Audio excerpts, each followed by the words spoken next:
नमस्कार, आप देख रहे हैं पत्रकार क्रांति और मैं हूं आपके साथ संदेश सक्सेना। 15 अगस्त से लगातार मेरे जहन में बार बार हिंदी के महान कवि सर्वेश्वर दयाल सक्सेना की प्रसिद्ध कविता मेरे कागज पर बना नक्शा नहीं होता गूंज रही है। इधर देश की आजादी का 75वीं सालगिरह मनाई जा रही थी, उधर गोधरा जेल से 11 बलात्कारियों और कातिलों को आजादी दी जा रही थी। देश में तिरंगा यात्रा निकाली जा रही थी तो वही अपराधियों को माला और चंदन टीका लगाया जा रहा था। कवि मुझसे सवाल पूछ रहा था कि मानो कविता उन्होंने 50 साल पहले नहीं बल्कि साल 2022 में लिख डाली है।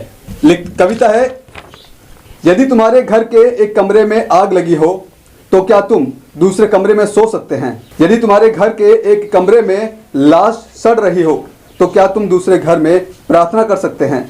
यदि हाँ तो मुझे तुमसे कुछ नहीं कहना। जाहिर है मैं हाँ नहीं कह सकता। अगर घर में आग लगी हो तो कोई भी जागा हुआ इंसान नींद नहीं ले सकता। ठीक उसी तरह यदि कमरे में लाश पड़ी हो तो कोई भी व्यक्ति सच्ची उपासना प्रार्थना नहीं कर सकता। इसी तरह जिस देश में बलात्कारियों और अपराधियों का गुणगान हो रहा हो वह सच्चा देशभक्त अपना सिर उठा नहीं सकता। इसी कारण कविता का अगला पद बताता हूँ।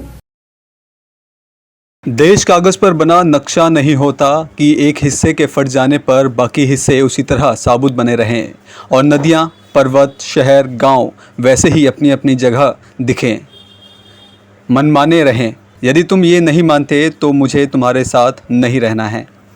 आप जरा सोचिए, विमला देवी नाम की 21 साल की एक औरत, वह अपने 5 महीने की गर्भवती है। अचानक दंगा होता है, परिवार के लोग घर छोड़कर किसी रिश्तेदार के पास भागते हैं। किसी तरह से एक ट्रक का इंतजाम कर उसमें ठुस जाते हैं। अचानक रास्ते में भीड़ मिलती है, ट्रक को रोकते हैं, मर्दों को जान से मार देते हैं। विमला देवी की आंखों के सामने उसकी 3 साल की बेटी को सड़क पर पटक पटक कर खत्म कर दिया जाता है। फिर बारी बारी इस गर्भवती महिला के साथ बलात्कार करते रहते हैं और फिर विमला देवी को नंगे शरीर मरा हुआ समझकर छोड़ चले जाते हैं। कवि चीख रहा है। इस कविता में आदमी की जान से बड़ा कुछ नहीं है, ना ईश्वर, ना ज्ञान, ना चुनाव। कागज पर लिखी कोई भी इबारत फाड़ी जा सकती है और जमीन पर 7 परतों के भीतर गाड़ी जा सकती है। लेकिन किसी हिंदी फिल्म की तरह विमला देवी अभी मरी नहीं है। वह होश संभालती हैं और किसी तरह अपना तन ढककर पुलिस के पास पहुंचती है। पुलिस उसकी शिकायत दर्ज करने से मना कर देती है और जब दर्ज होती है तो उसकी जांच ठीक से नहीं की जाती। किसी तरह बात सुप्रीम कोर्ट पहुंच जाती है, मुकदमा दूसरे राज्य में चलाया जाता है ताकि न्याय हो सके। तब जाकर अपराधियों की पहचान होती है और अंत में 12 अपराधियों को बलात्कार और कत्ल के इल्जाम में उम्र कैद की सजा सुना दी जाती है। कहानी का अंत यहाँ नहीं होता। जेल में बंद होने के बावजूद वह सभी अपराधी बार बार पैरोल पर छूट के आते हैं, जश्न मनाते हैं, पार्टी की रैलियों में शामिल होते हैं और विमला के परिवार को धमकाते हैं।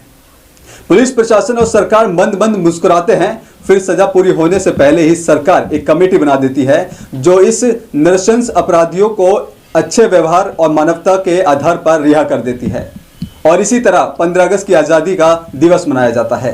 अब कविता अपने चरमोत्कर्ष पर पहुंच गई है। एक बच्चे की हत्या, एक औरत की मौत, एक आदमी का गोलियों से चिथड़ा तन, किसी शासन का नहीं संपूर्ण राष्ट्र का पतन। मैं आकाश में फैलते तिरंगे को देखता हूं। उनकी संख्या बढ़ गई है, उनका आकार और ऊंचाई भी बढ़ चुकी थी, लेकिन कविता की पंक्तियां मेरा पीछा नहीं छोड़ रही थी। विमला देवी के बलात्कारियों को रिहा करने के लिए कानूनी पेच का सहारा लिया जा रहा था, लेकिन कवि फिर हमें चेताता है, जो विवेक खड़ा हो लाशों का टेक वह अंधा है। विमला देवी कहती है, मैं निशब्द हूं, संज्ञा शून्य हूं। बस आज इतना कह सकती हूं कि किसी औरत के साथ न्याय की यह परिणति कैसे हो सकती है। मैं देश की सबसे बड़ी अदालत पर भरोसा किया, मैंने इस व्यवस्था पर भरोसा किया। मैं अपनी त्रासदी के साथ जीना सीख रही थी, लेकिन अब मेरी शांति भंग हो गई। न्याय से मेरा विश्वास उठ गया। विमला की आवाज सुनने वाला कोई नहीं है। देश मौन है, कोई कुर्सी नहीं हिल रही। निर्भया के बलात्कारियों के लिए फांसी मांगने वाले, आरुषि की हत्या पर दिन रात चिल्लाने वाले टीवी चैनल्स गूंगे हो चुके हैं। बस एक कवि गला फाड़कर विमला के पक्ष में बोल रहा है। अगली पंक्ति कुछ ऐसे है। आखिरी बात बिल्कुल साफ, किसी हत्यारों को कभी ना करो माफ, चाहे हो वह तुम्हारा यार, धर्म का ठेकेदार, चाहे लोकतंत्र का स्वाभिमान्य पहरेदार।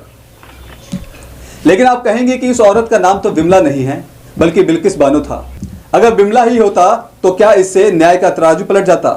अगर विमला देवी होती तो क्या बलात्कार की चीख और सुरीली हो जाती? कत्ल के विभत्स से सच मासूम हो जाता? अगर सर्वेश्वर दयाल सक्सेना 2022 में जिंदा होते तो शायद इस कविता में एक पद और जोड़ देते। यदि तुम विमला देवी के बलात्कार पर चिघाड़ते हो तो क्या बिल्किस बानो का नाम सुनकर चुप्पी लगा सकते हो? यदि हां तो मुझे तुमसे कुछ नहीं कहना। अभी के लिए दोस्तों फिलहाल इतना ही। कमेंट बॉक्स में अपनी राय देना बिल्कुल ना भूलिएगा। देखते रहिए पत्रकार क्रांति, देश हित में।